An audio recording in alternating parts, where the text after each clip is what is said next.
जय गुरु जी। शुक्राना गुरु जी। सारी संगत को जय गुरु जी।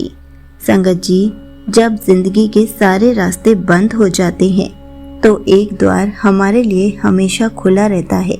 वो कौन सा द्वार होता है, इसी पर एक आंटी जी का सत्संग सुनाती हूँ, जिसमें उन्होंने इस बात को बहुत अच्छे से एक्सप्लेन किया है। ये सत्संग पूरा ज़रूर सुनिएगा, आपको बहुत अच्छे आंसर्स मिलेंगे। तो चलिए आंटी जी का सत्संग सुनाती हूँ। संगत जी, 2 साल पहले मेरा जीवन उस मोड़ पर खड़ा था जहाँ आगे सिर्फ अंधेरा था। मैं एक ऐसे रिश्ते में थी जो हर दिन मेरी आत्मा को तोड़ रहा था। अपमान, तिरस्कार और भावनात्मक शोषण मेरी दिनचर्या बन चुकी थी।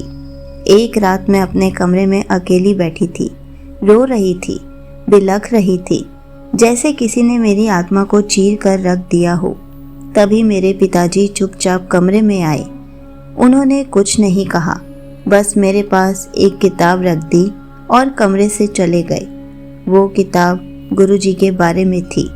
उस किताब को मैंने कांपते हाथों से खोला और पढ़ना शुरू किया।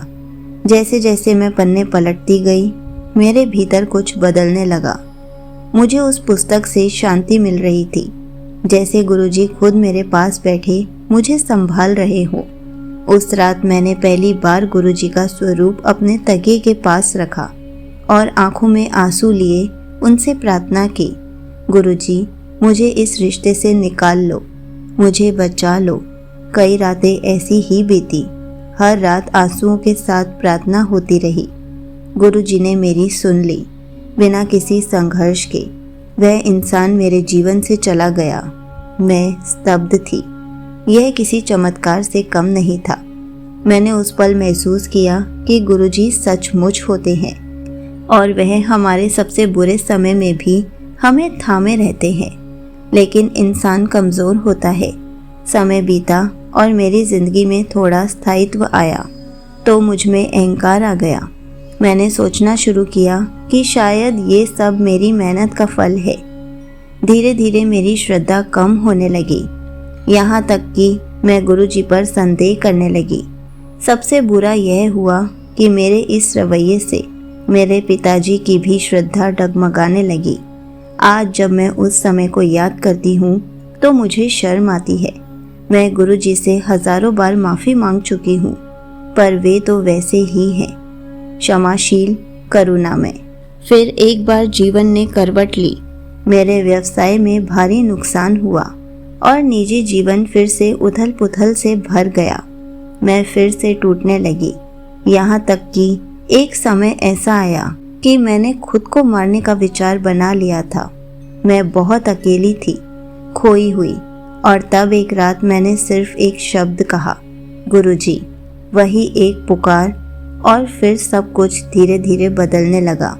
गुरुजी ने फिर से मुझे थामा, बिना मेरी श्रद्धा की परवाह किए। उन्होंने मेरी जिंदगी को फिर से संवारा। मुझे एक अच्छी नौकरी मिली, एक सच्चा और समझदार साथी मिला और सबसे बढ़कर आत्मा को शांति मिली।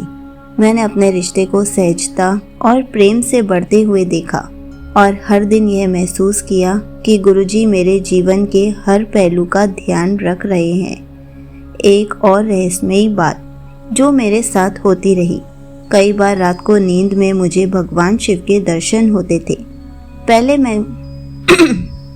पहले मुझे यह सब भ्रम लगता था, लेकिन अब मैं जानती हूँ कि वो गुरुजी ही थे। उन्होंने शिव स्वरूप में मेरी रक्षा की, मुझे अकेला नहीं छोड़ा था। मैंने ही गुरुजी को छोड़ दिया था। आज जब मैं पीछे मुड़कर देखती हूँ तो मेरी आंखों में आंसू आ जाते हैं, कृतज्ञता के। अगर उस दिन पिताजी मुझे वह किताब ना देते, अगर मैं गुरुजी को ना पुकारती, तो शायद मैं आज इस धरती पर ना होती। अब गुरुजी ही मेरे मार्गदर्शक हैं, मेरे पिता और मेरे रक्षक हैं। यहीं पर आंटी जी का सत्संग समाप्त होता है। संगत जी, देखा आपने, जब भी हमारे जीवन में कोई रास्ता बंद हो जाए तब भी एक द्वार हमेशा खुला रहता है, गुरुजी का द्वार। हमें बस एक बार सच्चे मन से उन्हें पुकारने की आवश्यकता होती है। भले ही हम उन्हें भूल जाएं, पर वह हमें कभी नहीं छोड़ते। श्रद्धा, समर्पण और विनम्रता से की गई पुकार ज़रूर सुनी जाती है।